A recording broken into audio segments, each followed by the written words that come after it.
अस्सलाम वालेकुम दोस्तों, मैं आपको परफेक्ट वेब सॉल्यूशंस की तरफ से PSD टू HTML की इस ट्यूटोरियल सीरीज़ के पार्ट 9 में खुशामदीद कहता हूं। दोस्तों, मेरा नाम इमरान कासिम है और आज के इस PSD टू HTML के वीडियो ट्यूटोरियल में हमने जो हेडर क्रिएट किया था, रिस्पॉन्सिव हेडर, जिसमें हमने नेविगेशन बार को रिस्पॉन्सिव किया था और एक एक्स्ट्रा नेविगेशन बार क्रिएट की थी, उसको हम जावास्क्रिप्ट प्रेफरेबली मैं यूज़ करूँगा jQuery को। तो jQuery के थ्रू हम उसको फिक्स करेंगे और इस पर एक बटन लगाएंगे, जिस बटन को क्लिक करने पर वो ड्रॉप डाउन मेन्यू जो है as a drop down menu show होगा, अदरवाइज वो हिडन होगा। तो आज के इस वीडियो ट्यूटोरियल में हम jQuery को ऐड करेंगे और फिर इसके अलावा हम jQuery के कुछ और प्लगइन्स भी हैं जिनको हम ऐड करेंगे, जैसे कि हम यहाँ पर जो हमने लगाया हुआ है ये डेट और टाइम के लिए, तो इसके लिए हम एक प्लगइन है उसको यूज़ करेंगे, फिर सिलेक्ट के लिए एक प्लगइन है उसको यूज़ करेंगे। तो कुछ प्लगइन्स को हम भी ऐड करेंगे इस सीरीज़ में, ताकि आपको समझ लग जाए कि किस तरीके से सर्टेन टास्क को अचीव किया जाता है। तो इससे पहले कि मैं अपने इस वीडियो ट्यूटोरियल को स्टार्ट करूं, मैं आपसे रिक्वेस्ट करूंगा कि अगर आपने अभी तक हमारे YouTube channel perfect web solutions को सब्सक्राइब नहीं किया तो काइंडली इसको सब्सक्राइब ज़रूर कर लें और साथ में मौजूद जो बेल का नोटिफिकेशन आइकन है उसको प्रेस करना मत भूलिएगा, ताकि आपको हमारी आने वाली हर नई वीडियो या सीरीज की नोटिफिकेशंस मिलती रहें और आप उनसे अप टू डेट रह सकें। Thank you very much. तो चलिए शुरू करते हैं इस वीडियो ट्यूटोरियल को। तो सबसे पहले हम ऐड करते हैं jQuery को अपने प्रोजेक्ट के अंदर। तो jQuery को ऐड करने के दो तरीके हैं। जिस तरीके से लास्ट हमने फॉन्ट ऑसम को ऐड किया था यूजिंग CDN, फिर मैंने उसको कन्वर्ट कर दिया लोकल में। मैंने यहाँ पर डाउनलोड कर लिया उसको कंप्लीट फॉन्ट ऑसम को और उसमें से ऑल .css को ऐड कर दिया यहाँ पर। और उसके अलावा मैंने यहाँ पर, अगर मैं आपको दिखाऊं, उसके जो वेब फॉन्ट्स थे वो भी मैंने ऐड कर लिए हैं ताकि आइकन्स को कोई प्रॉब्लम ना हो। तो ये तमाम के तमाम वेब फॉन्ट्स भी मैंने ऐड कर लिए हैं। और फिर इस all.css के अंदर, जो कि मैंने CSS फोल्डर के अंदर सेव किया है, इसके अंदर तमाम आइकन्स जो इसके अंदर ये यूज़ होने वाले हैं, ये देख सकते हैं आप। इसके तमाम आइकन्स यहाँ पर मौजूद हैं, जो फ्री आइकन्स हैं, प्रीमियम आइकन्स नहीं, free icons from font awesome. तो इसके बाद अब हम ऐड करेंगे इसमें jQuery। तो जिस तरीके से हमने लोकली इंस्टॉल किया है इसको फॉन्ट ऑसम को, तो इसी तरीके से हम लोकली इंस्टॉल करेंगे jQuery को। तो इसके लिए मैं इस एसेट्स के फोल्डर के अंदर एक JS का फोल्डर क्रिएट करूंगा। सो न्यू फोल्डर JS, और इस JS के अंदर एक न्यू फाइल क्रिएट करूंगा main.js। तो main.js बेसिकली हमारी जो मेन फाइल होगी, और इसके बाद न्यू फाइल एक और ऐड करता हूँ jQuery.min.js। तो इसके अंदर हमारी jQuery ऐड होगी। तो यहाँ पर मैं F1 प्रेस करूँगा VS कोड के अंदर रहते हुए। तो यहाँ पर मेरे पास ये विंडो ओपन होगी। यहाँ पर मैं CDN.js प्लगइन को सर्च करूँगा और सर्च फॉर लाइब्रेरीज पर क्लिक करूँगा। यहाँ पर मैं टाइप करूँगा jQuery और it will find the jQuery। ये आ गया हमारे पास jQuery। फिर इसके बाद jQuery.min.js को, जो कि लेटेस्ट वर्जन 3.4.0 है, बट मैं जो स्टैंडर्ड वर्जन, जो कि मोस्ट कॉमनली यूज्ड वर्जन है, वो 1.12.4 है, इसको यूज करूंगा। तो इसके बाद jQuery.min.js और इसको ओपन करूंगा मैं ब्राउजर में, ताकि मैं इसका कोड जो है वो कॉपी कर लूं। तो मैं इसको कॉपी कर रहा हूं। कॉपी करने के बाद मैं इसको jQuery.min.js के अंदर पेस्ट कर देता हूं। तो मैं इसका ओल्ड वर्जन इसलिए यूज कर रहा हूँ कि this is the most compatible version. ये ज्यादा प्लगइन्स के साथ कंपैटिबल वर्जन है 1.12.4, तो इसलिए मैं इसको यूज कर रहा हूँ। अब जो मेन जो है, ये हमारी मेन फाइल है। तो यहाँ पर मैं फंक्शन डॉलर और यहाँ पर ये इस तरीके से इसको मैं इनिशियलाइज कर लेता हूँ। तो ये हमारा बेसिकली, इसके अंदर हम सारी jQuery का कोड जो है वो ऐड करेंगे। ये हमने फंक्शनैलिटी को अलर्ट मतलब स्टार्ट किया है jQuery के। तो हमने सक्सेसफुली अपने प्रोजेक्ट के अंदर jQuery को ऐड कर लिया। अब हम इसको अपनी HTML CSS के अंदर HTML के अंदर ऐड करते हैं। तो जहन में रखिए, जो jQuery होती है हमेशा उसको फुटर में ऐड किया जाता है, ताकि आपके जो कंटेंट है वो पहले लोड हो जाए और तो बाकी जो है वो बाद में लोड हो। तो यहाँ बॉडी में मैं इसको script as a script add कर लेता हूँ। सो यहाँ पर ये,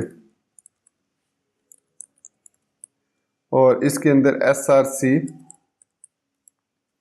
सो यहाँ पर हमारे पास है ./assets/ js/jQuery.min.js के अंदर मैंने इसको ऐड कर लिया। इसके बाद जो हमने दूसरा अपना स्क्रिप्ट ऐड किया था उसको भी ऐड कर लेते हैं। तो search is equal to $/assert/js/main.js। तो ये हमने दोनों को ऐड कर लिया और यहाँ पर ये मैं पेज सोर्स अगर व्यू करता हूँ तो फुटर के अंदर हमारे पास जो है ये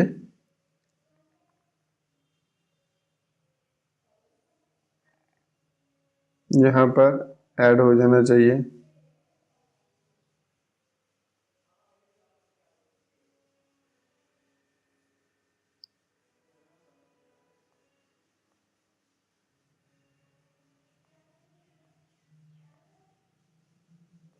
तो फुटर के बाद यहाँ पर मैंने $assert स्क्रिप्ट,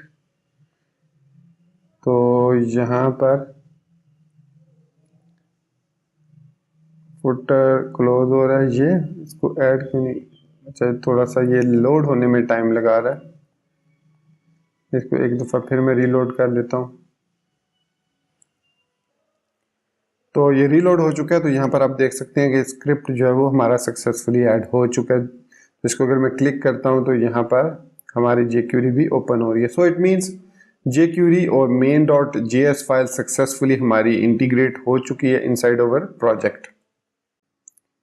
तो दोस्तों लास्ट वीडियो ट्यूटोरियल में मैंने आपको समझाने के लिए यूज़ किए थे 2 नेविगेशन बार ऐड किए थे, एक और मोबाइल के लिए भी ऐड किया था, लेकिन मैंने ये सिर्फ आपको एक ऑप्शन बताया था कि इस तरीके से भी इसको किया जा सकता है। वैसे हम ये जो नेव बार मोबाइल है इसको यूज़ नहीं करेंगे, बल्कि इसको हम कर देते हैं ख़त्म और इसकी जगह हम जो मेन हमारा नेविगेशन बार है उसी को रिस्पॉन्सिव बनाएंगे। तो जो हमने स्टाइलिंग ऐड की दी थी मोबाइल के लिए वो सारी अब हम इसको कन्वर्ट कर देंगे इसके लिए नैव बार के लिए। तो यहाँ पर हमने ये 1 2 m ये ठीक हो गया। डिस्प्ले ग्रिड हम ऑलरेडी इसको कर रहे हैं तो ये इसकी हमें ज़रूरत नहीं है डिस्प्ले ग्रिड कराने की, और यहाँ पर हम इसको नैव बार यूज़ करेंगे और ये नैव बार मैं ख़त्म कर देता हूँ, इसकी हमें ज़रूरत नहीं है। और इसके बाद हमें इसको ज़रूरत नहीं है कि हम इसको एब्सोल्यूट पोजीशन करें, तो इसको भी मैं ख़त्म कर रहा हूँ जो लास्ट में हमने किया था। और नैव बार में हम इसको कर देंगे ब्लॉक और फ्लोट इसको नन कर देंगे ताकि हमारा जो मेन्यू बार है वो स्मॉलर स्क्रीन पर कुछ इस तरीके से नज़र आए। फिर उसके अलावा हमने जब स्टार्ट में क्रिएट किया था तो यहाँ पर इसकी भी अब हमें ज़रूरत नहीं है क्योंकि हम जो है वो अब पोजीशन रिलेटिव को यूज़ कर रहे हैं, पोजीशन एब्सोल्यूट को यूज़ नहीं कर रहे। तो यहाँ पर आप देख सकते हैं ये हमारा आईफोन आईपैड पर है।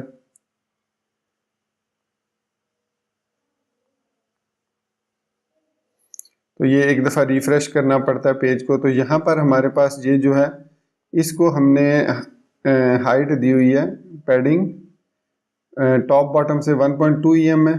तो इसको अगर हम टॉप बॉटम से इसको हम 0 कर दें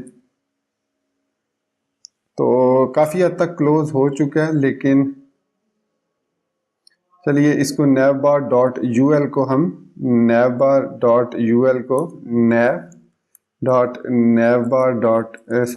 को हम जो है वो मार्जिन 0.1 em कर देते हैं। तो ये हमारे पास कुछ इस तरीके से अब आ गया। अगर हम इसको मार्जिन टोटली 0 कर दें तो भी ये ठीक है। अब इसमें फर्दर जो हमारा नैव बार है इसमें हमने इसको दिया था 1 FR, ठीक है। और इसके बाद इसमें डिफरेंस मार्जिन 0 और पैडिंग हमने 0 करेंगे तो पैडिंग भी हमें 0 कर देते हैं। सो पैडिंग हम 0.5 em और 0। तो ये हमारा अब जो है नेविगेशन बार परफेक्टली फाइन हो चुका है, बिल्कुल इसमें कोई इतना ज़्यादा डिफरेंस नहीं रहा। ठीक हो गया। तो अब हम यहाँ पर एक एंकर टैग या बटन, स्पेसिफिकली हम बटन लगा लेते हैं, फिर इसको स्टाइल कर लेंगे बटन को। तो यहाँ पर हम आते हैं HTML के अंदर,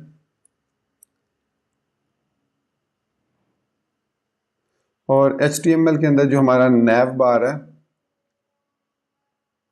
ये हमारा नैव बार है।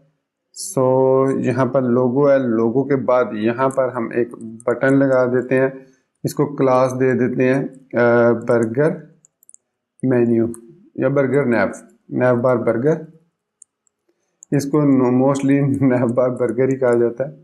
और इसके अंदर हम यहाँ पर 3 स्पैन भी लगा सकते हैं, HR भी लगा सकते हैं, इट्स ऑल ऑन यू कि किस तरीके से आप इसको यूज़ करते हैं। हम अगर स्पैन इंटू 3 लगाते हैं, सॉरी, तो इसके बाद हम इसको बॉर्डर बॉटम दे सकते हैं, तो ताकि इन तीनों पे बॉर्डर लग जाए। तो ये मैंने ऐड कर दिया बटन। तो ये बटन जो है इसके अंदर अभी एम्प्टी है, तो यहाँ पर ये हमारे पास बटन है, और इस बटन को हम सबसे पहले क्या करेंगे, इसकी मैक्स विड्थ जो है वो 3 EM सेट कर देंगे, और उसके बाद इसकी विड्थ को 100% कर देंगे, हाइट को हम कर देंगे ऑटो। फिर इसके अंदर जो स्पैन है जो हमने अभी ऐड किया, ये वाला स्पैन, सो बटन डॉट नैव बार डैश बर्गर के अंदर जो स्पैन है उसको बॉर्डर दे देंगे बॉटम 1 पिक्सल सॉलिड वाइट, और जो नैव बार है उसको हम दे देंगे बैकग्राउंड 000। तो ये हमारे पास आप देख सकते हैं यहाँ पर एक बटन सा क्रिएट हो चुका है। तो ये बॉर्डर, और इसके बाद हम स्पैन में कोई थोड़ा सा पैडिंग इसमें दे देते हैं, तो टॉप बॉटम से दे देते हैं 0.5 EM, और इसको 0 इधर से दे देते हैं, तो आई थिंक 1 EM, बल्कि इससे फ़र्क नहीं पड़ रहा, हम इसको मार्जिन अगर देते हैं, ओह सॉरी, हाँ, तो स्पैन जो है वो बाय डिफ़ॉल्ट जो है वो डिस्प्ले इन लाइन होता है, तो इसको ब्लॉक कर देते हैं। तो इसको पैडिंग, और उसके बाद इसको हम 1 EM से ऐसे बहुत ही ज़्यादा हो गया, तो 0.2 जो है वो इनफ है। उसके बाद इसको मार्जिन ऑटो करेंगे,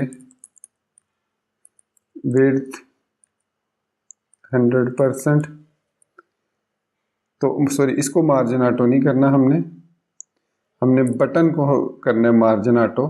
तो ये मेरी मिस्टेक थी, क्योंकि हमने विड्थ जो दी है वो यहाँ पर दी है। सो इसको मार्जिन ऑटो करेंगे, तो ये बिल्कुल इधर सेंटर अलाइन हो चुका है। तो इसके अलावा अगर इसको मैं थोड़ा सा, सॉरी, जूम इन करो, एंड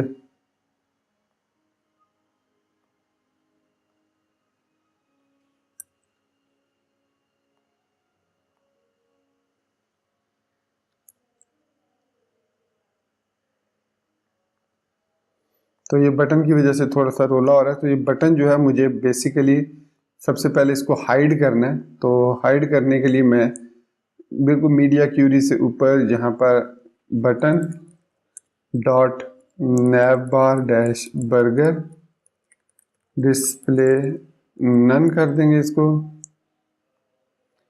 और इसके बाद यहाँ पर हम इसको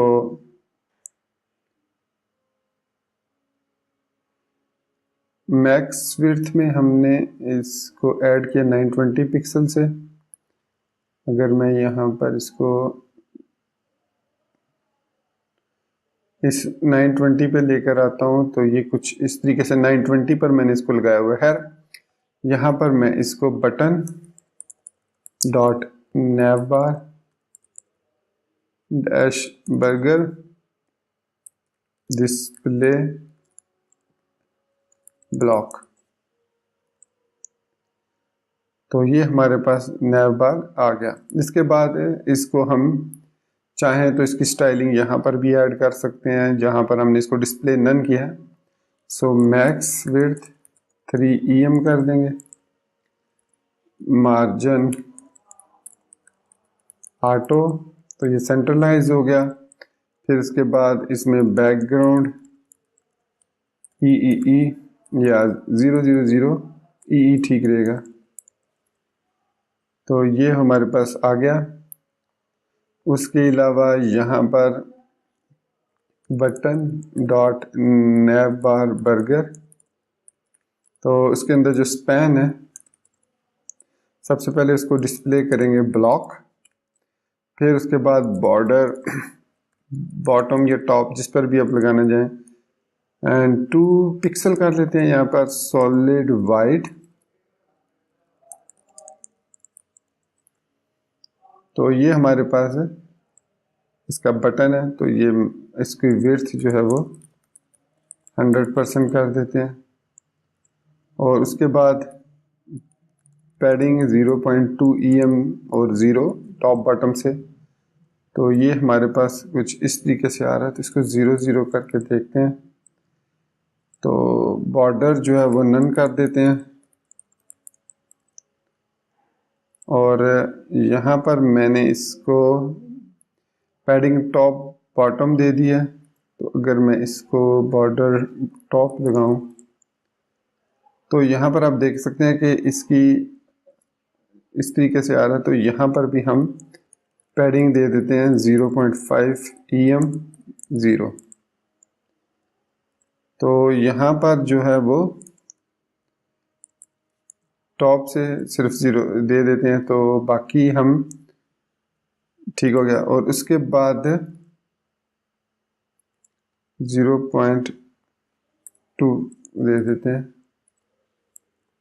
5, और इसको दे देते हैं 0.25।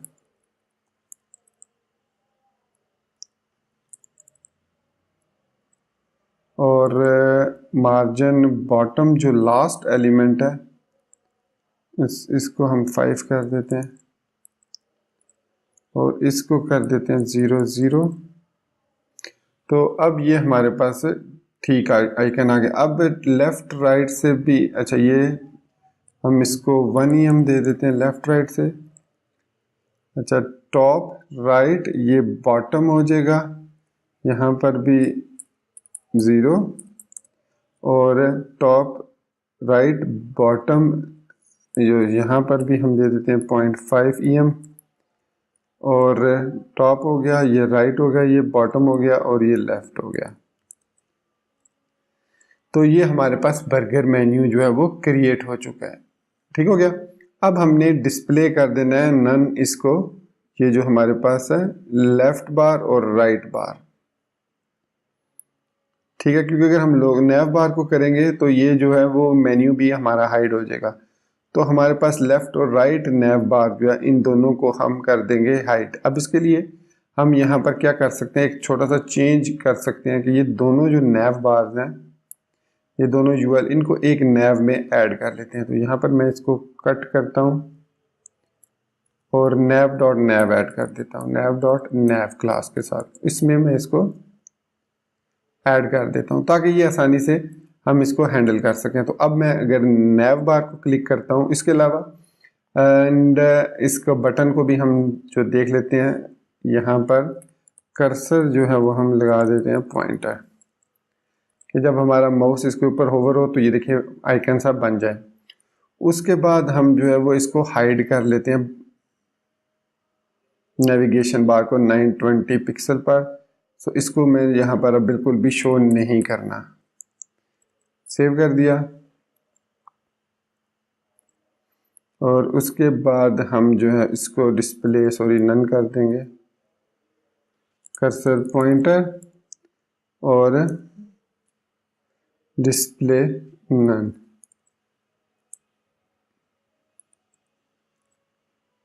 इन नैव बार को हमने इधर ब्लॉक करना है, और हमने डिस्प्ले नन करना है नैव डॉट नैव को, नैव डॉट नैव को डिस्प्ले नन। तो अब वो हमारा जो मेन्यू है वो हाइड हो चुका है। अब हम ये चाह रहे हैं कि जब हम इस पर क्लिक करें तो वो जो नेविगेशन बार है जिसको हमने अभी हाइड किया nav को, वो डिस्प्ले हो जाए ब्लॉक की सूरत में। तो इसके लिए हम जाएंगे अब main.js में, और यहाँ पर अब हमने सबसे पहले टारगेट करने क्लिक इवेंट को इस बटन के। सो इसकी क्लास है navbar डैश बर्गर। तो ये यूनिक क्लास है, बेशक हमने इसको क्लास दिया लेकिन ये एक ही क्लास है। So navbar dash burger dot on click comma function. So इस पर जब हम क्लिक करें तो क्या फंक्शन परफॉर्म हो, इसमें ये फाइंड करे $nav को, और उसके ऊपर जो है वो CSS अप्लाई कर दे डिस्प्ले ब्लॉक, या हम सीधा सीधा इसको कर देते हैं डॉट शो। तो अभी हमने इसको टोगल भी करना है कि यहाँ पर मैं जब अब क्लिक करता हूँ तो अब आप देख सकते हैं कि ये शो हो रहा है। सो अब हमने यहाँ पर क्या करना है कि जब उस पर क्लिक हो तो वो चेक करे कि उसकी जो उसके अंदर डिस्प्ले प्रॉपर्टी है। यहाँ पर अगर आप देखें तो नैव जो हमने ऐड किया अभी हेडर के अंदर, नैव सेक्शन,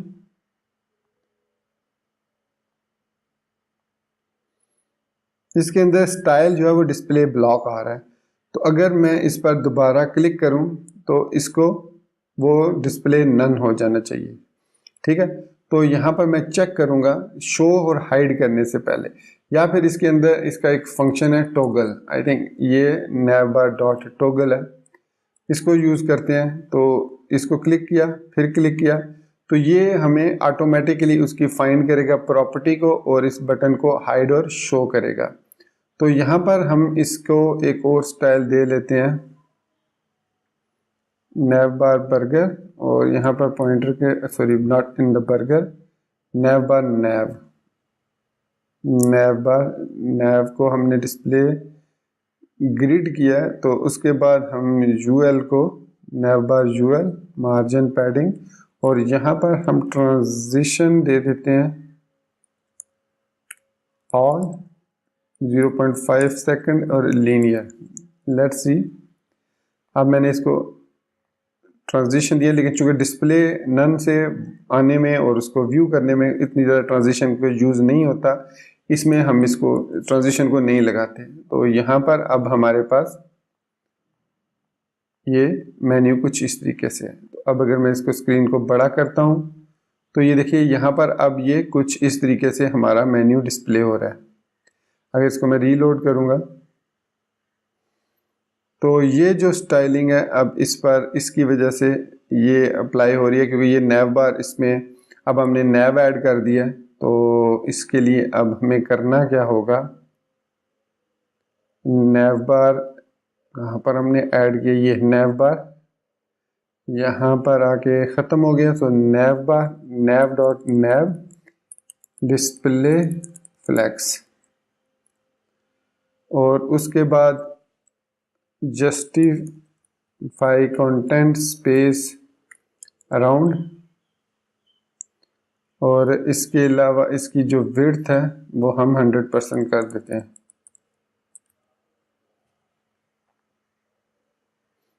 तो ये हमारे पास नैव जो है ये यहाँ पर display and space between space evenly width 100%। So max width भी हम इसकी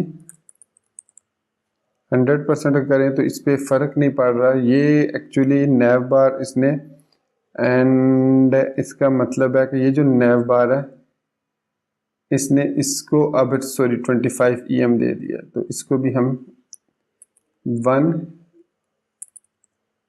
FR अगर कर दें तो ये हमारे पास 1 2 और 3 जो है वो 1 FR सॉरी, ये हमारे पास अब नैव बार है। और उसके अलावा यहाँ पर इसको मैं डिस्प्ले फ्लेक्स कर रहा हूँ, और यहाँ पर ये 5 EM है, ग्रिड टेम्पलेट 1 FR ये हमारा लोगो हो गया, ये हमारा नैव बर्गर हो गया, और ये हमारा हो गया,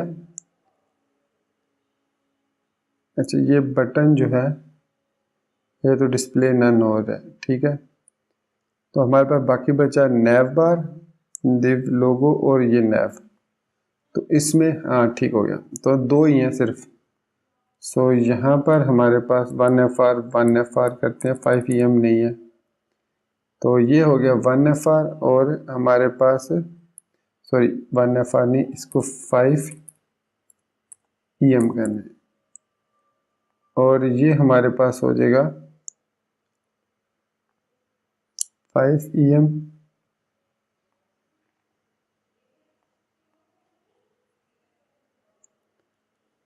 हो गया, और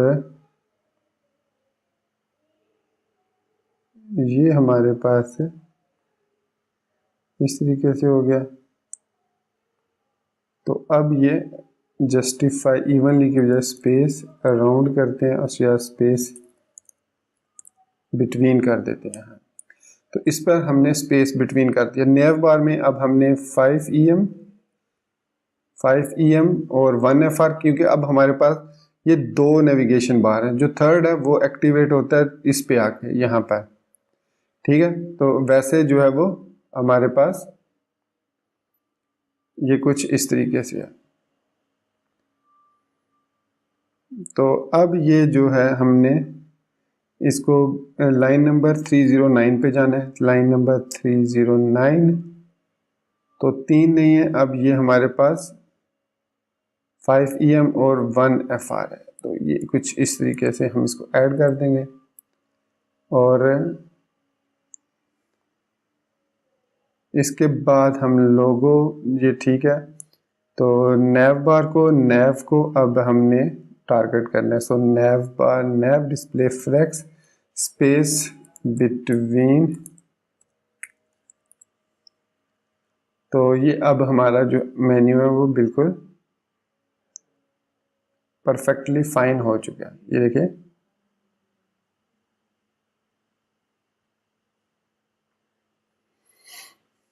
तो अब हमने इसको एक और चीज हमने देखनी है कि जब हम टॉगल करते हैं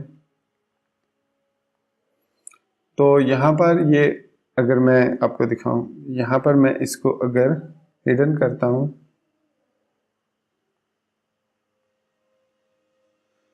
इसको हम इस पे देखते हैं, तो अगर मैं इस पे क्लिक करता हूं तो ये शो है। अगर मैं इसको हाइड कर देता हूं और उसके बाद मैं इसको रीसाइज करता हूं तो ये हमारा मेन्यू जो है वो शो नहीं हो रहा।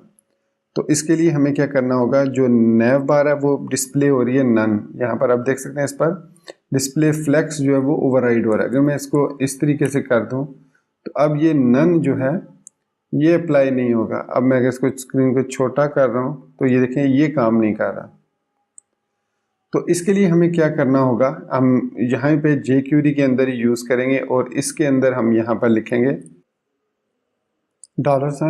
$विंडो डॉट रीसाइज, इसका एक फंक्शन है, वो एक कॉल बैक फंक्शन एक्सेप्ट करता है, और यहाँ पर हम चेक करेंगे कि if window dot inner width is greater then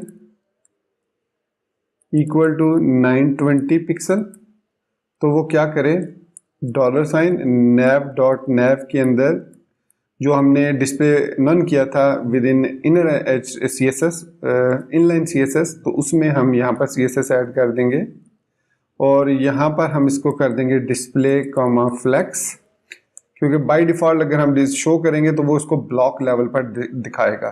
तो ये हमने जावा jQuery के थ्रू फंक्शन ऐड किया। तो यहाँ पर अब मैं अगर इसको रीसाइज करता हूँ और ये स्मॉलर स्क्रीन पर जाता है, तो ये हमारे पास है यहाँ पर सपोज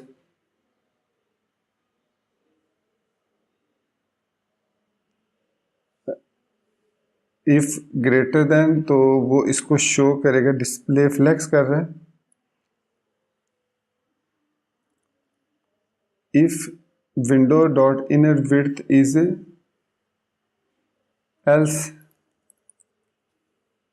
हम यहाँ पर इसको कॉपी कर देते हैं और इसको डिस्प्ले नन कर देते हैं, ताकि वो अदरवाइज वो उसको ये देख सकते हैं। अब अगर मैं इसको यहाँ पर लेकर आता हूँ और इसको छोटा करता हूँ तो ये इस तरीके से हाइड हो चुका है। अब मैं इस पर क्लिक करके इसको हाइड और शो कर सकता हूँ। देखिए अब यहाँ पर इसको जब मैं शो करता हूँ तो चूंकि मैंने इसको पोजीशन एब्सोल्यूट नहीं दी हुई, जिसकी वजह से हमारा जो आइकन है वो नीचे जा रहे हैं, मतलब जो हमारे पास मेक योर बॉडी है। तो चूंकि अब हमने नैव को ऐड कर दिया है तो नैव को हम यहाँ पर पोजीशन एब्सोल्यूट दे सकते हैं।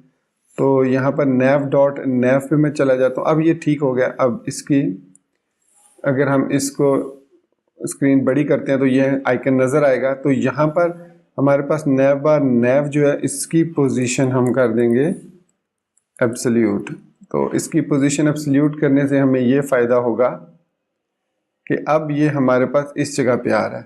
तो उसके बाद हम नेक्स्ट जो है इसको टॉप से थोड़ा सा नीचे मूव कर देंगे और यहाँ पर मैं नैव डॉट नैव पे चला जाता हूँ, ये है, और लेफ़्ट से 50% और फिर ट्रांसलेट करेंगे इसको, सॉरी ट्रांसलेट -50% और टॉप से हम इसको दे देंगे 5%, बल्कि इस तरह दे देंगे, ये 8% है। तो ये बेसिकली हमने ऐड करने हैं नैव डॉट नैव में, जो कि लाइन नंबर 352 पे रहा है। तो यहाँ पर मैं इसको ऐड कर देता हूँ, पोजीशन हमने ऑलरेडी ऐड की हुई है तो ये हमने इसको ऐड कर लिया। अब इसका जो बैकग्राउंड है, अगर हम यहाँ पर बैकग्राउंड सेट कर देते हैं 000, तो ये मेन्यू हमारा कुछ इस तरीके से डिज़ाइन हो चुका है। ये देखिए, तो इसकी मैक्स विड्थ हम जो है वो हमें ज़रूरत तो खैर नहीं है,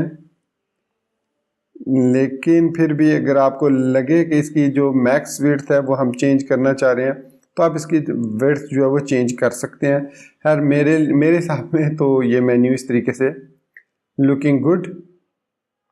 और हमारी जो, अगर अब मैं इसको ओपन करता हूँ फुल स्क्रीन, तो अब ये देखिए इस पर भी ये हमारा जो नैव डॉट नैव बार जो पोजीशन वगैरह वो इस पर अप्लाई हो चुकी है। तो इसको मैं यहाँ से कट करता हूँ और इसको यहाँ पर मैं पेस्ट करने के बाद यहाँ से इसको ख़त्म करता हूँ। और जो हमने ऐड किया था 920 पे,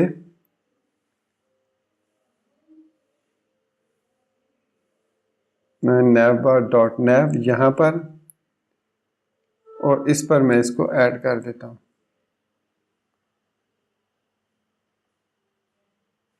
सेव हो गया। अब ये हमारा जो है वो मेन्यू इस तरीके से होगा और जब इसको हम बड़ी स्क्रीन पर करेंगे तो ये हमारा मेन्यू इस तरीके से होगा। तो ये हमने अपने नेविगेशन बार को सक्सेसफुली डिज़ाइन कर लिया है अकॉर्डिंग टू स्क्रीन साइज़। ये देख सकते हैं यहाँ पर, अगर यहाँ पर आपको लग रहा है कि यहाँ पर भी इसको चेंज होना चाहिए तो आप इसकी विड्थ देख सकते हैं। तो ये हमारे पास 920, 940, 960 और ये यहाँ पर ये कुछ इस तरीके से आ रहा है। इसको अगर मैं देखता हूँ, इसकी नैव बार डिस्प्ले फ्लेक्स है और यहाँ पर ये ठीक है, एंड इसकी नैव बार में यहाँ पर ये 3 क्यों है? मैंने तो इसको 1FR किया था। सो ये लाइन नंबर कौन सी है? 823 पे भी 823। हाँ यस, हमने जब इसको रिस्पॉन्सिव किया था तो यहाँ पर मैंने इसको चेंज नहीं किया, तो यहाँ पर भी हमें चेंज करना था। तो अब ये बिल्कुल परफेक्टली, अब ये 960 तक, आई थिंक 995 तक यहाँ पर ठीक है। उससे नीचे ये कुछ इस तरीके से यहाँ पर भी आई थिंक ठीक है। तो इसको हम अब ये देख सकते हैं थ्रू आउट इसको हम चेंज कर सकते हैं। तो ये हमारे पास है, थोड़ा सा इसको और हम टॉप से मूव कर लेते हैं।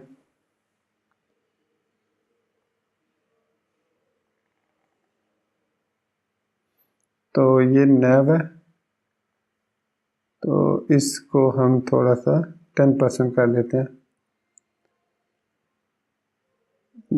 10% में हमें ठीक रहेगा, टॉप से 10%। तो ये कौन सी लाइन है?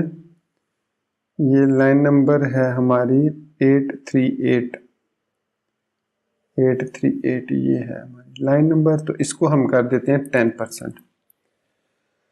तो दोस्तों ये हमने jQuery के थ्रू छोटा सा फंक्शन भी ऐड कर दिया है कि अब हम इसको रिस्पॉन्सिव मेन्यू को कर लिया है और ये हमारे पास नेविगेशन बार ऐड हो चुकी है। अब चूंकि ये डिज़ाइन में मौजूद नहीं थी PST के अंदर, तो ये मैंने अपने हिसाब से इसको बना दिया जो मुझे आसान लगा और क्विक लगा। हालांकि ये वीडियो भी काफ़ी लंबी हो चुकी है। खैर एनीवेज, हमने जो हेडर है उसको सक्सेसफुली रीसाइज कर लिया है और उस पर ये जो फॉन्ट साइज़ है अब इसको हम चेंज कर सकते हैं अपनी मर्ज़ी से। यहाँ तक ये बिल्कुल ठीक है, यहाँ तक ये बिल्कुल अच्छा नज़र आ रहा है। यहाँ पर ये 480 पर हम इसका फॉन्ट साइज़ चेंज कर देते हैं बॉडी का। तो यहाँ पर हमने फॉन्ट साइज़ चेंज तो किया है, मैक्स विड्थ 768 पर 12 पिक्सल किया हमने।